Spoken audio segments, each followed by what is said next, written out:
Steamboat Willie makes a comeback thanks to Mickey Mania from Sony ImageSoft. Mickey Mania is a unique Disney game that takes you through Mickey's history as a star in animated cartoons. Naturally, the game begins with this 1928 classic. Steamboat Willie was a black and white cartoon, so it's fitting that this level in the game is also black and white. After you jump up and walk the oscillating tightrope, the game will gradually start to turn color. You probably wouldn't even notice it at first if we didn't tell you. Jump up to the windows and hop from windowsill to windowsill. Eventually, you'll find some bells. Ring all of them to allow the screen to scroll right. Next, defeat this big lug by throwing marbles at him. When he collapses, use him as a trampoline to get over the stack of crates. Board a crane on the other side and let it bring you to the right of the screen. From there, carefully make your way to the right. The last thing you have to deal with in this level is a bunch of gears. First shoot the one on the bottom left, then shoot the one on the bottom right. After that's done, pay attention to the arrow boxes moving above your head. When one of them drops a spring, use it to jump high enough so you can throw a marble at either of the two high gears. When you defeat both gears, you can proceed to the next level, or rather, the next cartoon, The Mad Doctor from 1933. Watch out for the bats as you cross the bridge. Inside the castle of the Mad Doctor, you will encounter his skeleton guards. They walk as if they were on stilts, and they throw their skulls at you. The worst thing about these guys is that their bones tend to start flying in all directions, usually your direction. In the next level, you get to hop from cart to cart in a fast-paced but short ride through an area dense with buzzsaws, spikes, and lava. You don't want to touch any of these except the spike. There's one place where you can get hit by the spike, because if you try to jump over the spike, you won't have the time to land to jump over the upcoming lava pit. Gee, life as a mouse is tough. In the elevator level, stick to one corner as the bones fly and hope you don't need to use any fancy footwork. After this, continue on to the next level. Fill the beaker with a drop from each of the solutions above. One solution is red, another is green, another is blue, resulting in a brownish mix. Place the beaker over the Bunsen burner, then go turn it on by standing on the button. Sit tight for a moment and let the Bunsen burner heat up the mixed solution. After a while, everything will explode, conveniently opening up a new corridor which leads straight to the Mad Doctor himself. This guy's a kook. He loves to throw chemicals. He's a tough nut to beat, literally. This means it's time for a secret stage select. In the options screen, choose Sound Test and then the Beanstalk 1 music and Extra Try sound effect. Next, put the cursor next to exit, then press and hold L for a little while until you hear a tone. The tone tells you you're ready to play. When you start the game, you will be able to choose your starting level. One of the coolest levels in the game is the Moose Hunters level. This level provides a nice change of pace after the hair-raising experience with the Mad Doctor. Branches often fall from among the dense leaves of trees, so you need to keep an eye out for likely spots from which they will fall. Big, huge rocks also fall from up high in the dark areas. Pass these areas while looking above you at all times. Pluto is your next key to success here. Watch him carefully. If he stops suddenly and points left, jump quickly. A moose is coming. Jump with precision or the moose's antlers will hit you in midair. As you continue through the level, look at the graphics. They're mesmerizing, aren't they? That's what happens when you mix Disney animators, Sony, and the capabilities of the Super NES together. The next level, too, is quite impressive.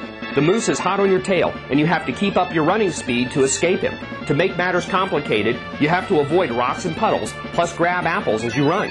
Apples give you the energy you need to maintain your speed. Don't digress. Keep running and don't get tired. You have 3 more levels to go. In this one, enter the building and get out of the cold. The only way to get out of this level is down. Drop down the second big hole in the floor to find Pluto on a raft. He'll be glad to take you to the Lonesome Ghosts. The Lonesome Ghosts are hard to catch because they're so fast. The collapsing stairs don't make the situation any easier either. You're just going to have to put up with it and keep dealing with these goofy dudes. Unfortunately, they come back to haunt you by riding speedboats. The basement has flooded, and you must hop from barrel to barrel before the one you're on sinks. The next cartoon you get to play is one everyone has seen, Mickey and the Beanstalk. Surely you remember Mickey's launch from the champagne bottle, and you probably also remember the face of this beetle. The exact same face was used for a bumblebee in a cartoon where the bee and Pluto keep taking bubblegum balls from each other. Anyway, it's just a little factoid. Move the plant pot under the dripping water so the soil can get moist. Wait a few seconds and a flower will grow for you. If you're wondering how plants grow so fast, the answer isn't Miracle Grow. It's simply because this is Fantasyland. Don't forget that. After all, when was the last time you saw a mouse with clothes on? Further along the level, you'll ride pea pods while avoiding a pesky little dragonfly. The pea pods are just like barrels in the last level. They sink after a while. More bugs harass you in the next stage. Step on the red button, then enter this hole and get ready to avoid a spider by hitching a ride with a ladybug. This bug can really book it, and it's a good thing because that spider wants you for dinner. Next, use the growing beanstalks as footsteps to get up the castle steps, then sneak under the door. Inside the castle, you need to climb the legs of the table to exit the stage.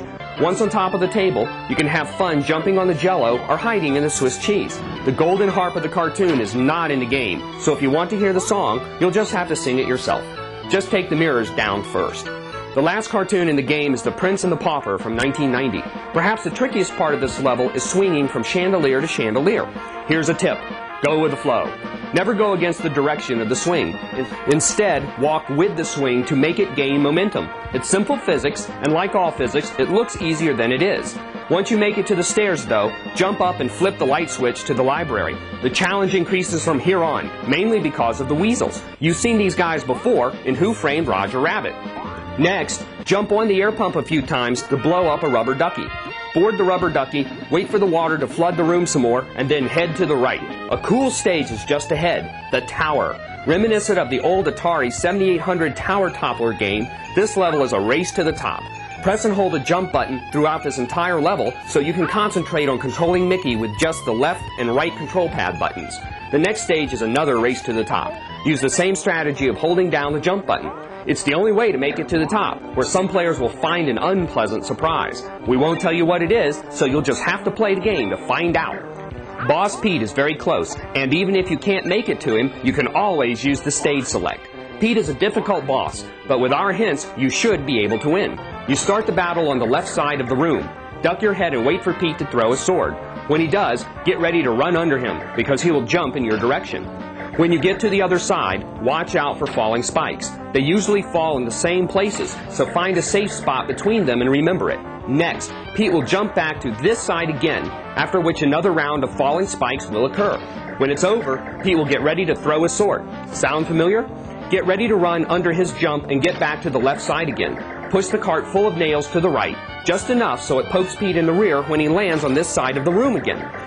Repeat this process until two switches appear in the upper corners of the screen. Now, instead of using the cart full of nails to harm Pete, wait until Pete's sword sticks in the wall, then quickly stand on the sword and jump up to flip the switch. The switch will release the iron ball and send it sailing into Pete's face.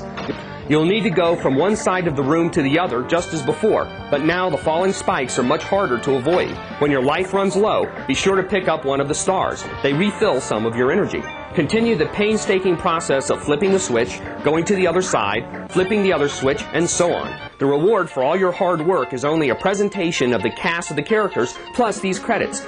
Look at the joke that they included. If you enjoy this game, buy it twice. Now that's funny.